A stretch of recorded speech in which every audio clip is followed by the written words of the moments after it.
Business Today. 7h presque 20 sur BFM Business et RMC Découverte. Bonjour Dominique Chargé. Bonjour. Vous êtes président de la coopération agricole. Vous représentez plus de 2000 coopératives de producteurs, 40% du secteur agroalimentaire. Le salon d'agriculture, il a ouvert ses portes il y a 4 jours. Il en reste 4. Quel est votre état d'esprit à mi-parcours pour l'instant ?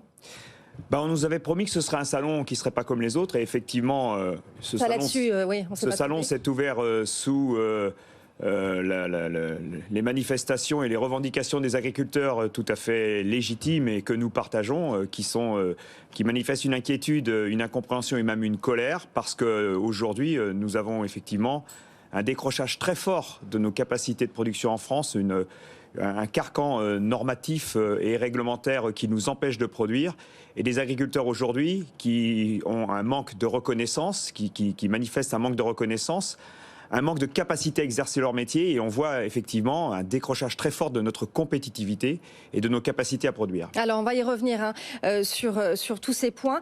D'abord sur les annonces du gouvernement, les annonces concernant les prix planchers. Est-ce que c'est une fausse bonne idée selon vous ? Est-ce que finalement les prix planchers, ça va devenir les prix plafonds plus tard ? Oui, le risque fort que les prix planchers deviennent les prix plafonds est évident, mais en même temps, on a eu ces systèmes d'économie encadrés, complètement régulés, presque, j'allais dire, administrés, avant les années 90, couverts par l'Europe. Donc les questions qu'on se pose à propos d'un prix plancher, c'est qui garantit ces prix ? Aujourd'hui, est-ce que ce sera l'Europe, ce qui veut dire qu'il faudrait se mettre d'accord à 27 ? Est-ce que c'est la puissance publique française, ce dont je doute fort compte tenu de l'état de nos finances ? Sinon, quel est le mécanisme qui peut nous permettre de garantir des prix planchers dans une économie ouverte et dérégulée ? Ce qu'il faudrait, c'est surtout travailler aujourd'hui sur notre capacité à pouvoir construire de la valeur en marche avant sur nos productions. Ça veut dire que, et c'est une des 50 propositions que nous faisons dans notre plateforme, moins de complexité, plus de compétitivité, parce que c'est aussi, de mon point de vue, une capacité à mieux nous organiser, avoir un ajustement entre notre production et ce qu'attendent les marchés, ne pas faire sur l'ensemble de nos marchés ce que nous avons fait sur le bio, par exemple. On va y revenir aussi sur le bio. Il y a le modèle, les propositions de Lidl. Le discounter a lancé depuis 2015 des contrats tripartites avec des prix fixés d'un commun accord avec les producteurs en tenant compte de leurs coûts, avec un engagement aussi sur les volumes. Aujourd'hui, il y a 5000 éleveurs qui en bénéficient pour les bovins, mais aussi pour le porc, pour le lait. Est-ce que cet exemple, ça va dans le bon sens selon vous ? Mais c'est des exemples que les coopératives font à peu près tous les jours et sur beaucoup de productions, pas sur la totalité de la production, mais c'est effectivement ce que je vous disais. C'est nous donner les capacités de pouvoir avoir une visibilité sur la production que nous mettons en place et la façon dont nous allons la valoriser sur les différents marchés, ce qui nous permet à ce moment-là de prendre des engagements sur la construction de la valeur et le partage de la valeur. Donc c'est exactement ce type d'exemple, avec un distributeur ou avec un autre client, mais en tout cas c'est de se donner les moyens de pouvoir construire cette valeur en marche avant pour que l'agriculteur puisse vivre de son métier, être rémunéré, et bien sûr que toute la chaîne alimentaire puisse vivre de son métier aussi. Alors dans vos propositions que vous avez formulées, il y a la création d'un observatoire pour obliger les distributeurs à s'approvisionner en France pour leur marque propre. Oui. C'est ça une de vos solutions aujourd'hui pour le secteur ? Oui, parce que sur la période de négociation que nous venons de terminer, nous avons eu une très forte menace et même des mises à exécution de délocalisation de la ressource en matière première pour aller chercher une matière première qui ne respecterait pas nos standards et qui serait donc effectivement moins chère. On l'a vu dans le lait, on l'a vu dans la volaille. Les distributeurs vont chercher ailleurs les matières premières ailleurs en Europe, c'est-à-dire que la production, le produit qui sera dans l'emballage d'une marque de distributeur, c'est vrai pour le beurre chez un distributeur, chez les poulets pour un autre, serait d'une origine qui ne soit pas une origine française, mais qui sera une origine Union européenne. Et donc on dénonce ça nous paraît évidemment aller contre les intérêts des agriculteurs et contre les intérêts de l'agriculture française. Donc on a besoin, et nous le demandons, de mettre à ce niveau-là un observatoire en place pour que nous puissions avoir vraiment une visibilité sur ce qui se passe, parce que tout ça se traduit à nouveau par une baisse de la production en France et une augmentation des importations. Ça veut dire que nous allons avoir des agriculteurs, des exploitations, de la production dans nos coopératives qui n'aura pas de débouchés. Sur la filière bio qui souffre justement, les volumes vendus en grande surface ont fondu de 13% au premier semestre de l'année dernière.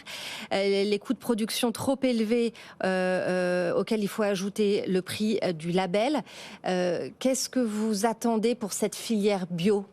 D'abord, le diagnostic, c'est qu'effectivement, on a développé politiquement, administrativement la production d'agriculture biologique pour des raisons qu'on peut comprendre qui sont celles d'accélérer les transitions écologiques. Mais les transitions écologiques, on doit les mettre en place dans tous les modes de production et pas exclusivement dans le bio. Donc on a voulu développer le bio. On a même aujourd'hui un Green Deal, un Farm to Fork qui proposerait de passer les volumes de production bio à 25%. Et on voit qu'en face, le marché n'est pas au rendez-vous. Et le marché a d'autant plus décroché. Avec la crise du pouvoir d'achat, on a vu les consommateurs massivement baisser en gamme dans leurs achats. Ça veut dire qu'on s'est retrouvé avec de la production qui aujourd'hui n'a plus de débouchés. On a donc, nous, dans nos coopératives, on amortit énormément aujourd'hui cette crise bio.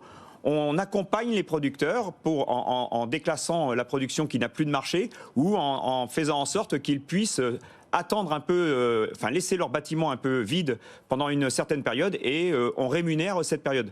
Le drame de l'époque que nous vivons, c'est que finalement nos productions de très haute qualité que nous avons mises en place depuis une dizaine d'années, aujourd'hui n'ont plus de consommateurs, donc nos poulaillers bio, nos poulaillers labels sont vides et nous importons des poulets d'Ukraine parce que nous avons décroché en compétitivité et nous avons trop abandonné ces entrées de gamme et ces moyennes de gamme qui correspondent aujourd'hui à ce que les consommateurs vont rechercher pour faire face à cette crise de pouvoir d'achat et par rapport à leur choix de consommation. Et pour gagner en compétitivité, quelles sont les pistes sur lesquelles vous travaillez? C'est quoi? C'est moins de normes, moins de réglementation?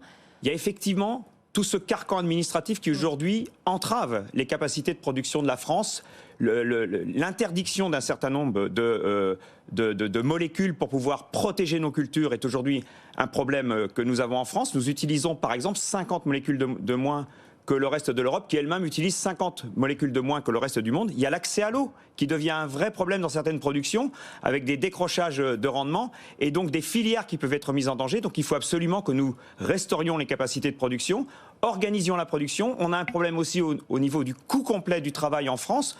On sait qu'il est à peu près de 35 € de l'heure quand il est de 28 € en moyenne en Europe et de 24 € en Espagne. Et puis on a ces problèmes aussi qui, de mon point de vue aujourd'hui, donnent un mauvais signal aux consommateurs. C'est par exemple la publicité comparative sur les prix faite par les distributeurs. Ça, vous demandez la fin de Je demande à ce qu'on la supprime parce qu'elle donne finalement le signal aux consommateurs que l'alimentation peut être la variable d'ajustement de son budget, alors que l'alimentation a une valeur et c'est le consommateur qu'on doit associer aujourd'hui à cette création de valeur. Très rapidement, sur le plan de trésorerie d'urgence annoncé hier soir par Bruno Le Maire, est-ce que selon vous ça va dans le bon sens, les PGE, les aides diverses annoncées? Bien sûr que ça va dans le bon sens. Il y a les réponses d'urgence qu'on attend. C'est celle d'abord. Mais c'est des réponses d'urgence. Il faut aller plus loin et sur le long terme. Bien sûr qu'il faut aller plus loin. On a besoin d'avoir une diminution de la pression du carcan administratif, plus du soutien en trésorerie pour certaines productions. Et donc ça va effectivement dans le bon sens. Mais maintenant, il faut effectivement, à travers des propositions telles que nous les faisons aujourd'hui dans notre plateforme, moins de complexité, plus de compétitivité, aller vers des mesures qui vont finalement organiser la production et proposer des mesures d'avenir, une vision, une stratégie pour l'agriculture. Merci beaucoup Dominique Chargé, président de la coopération agricole.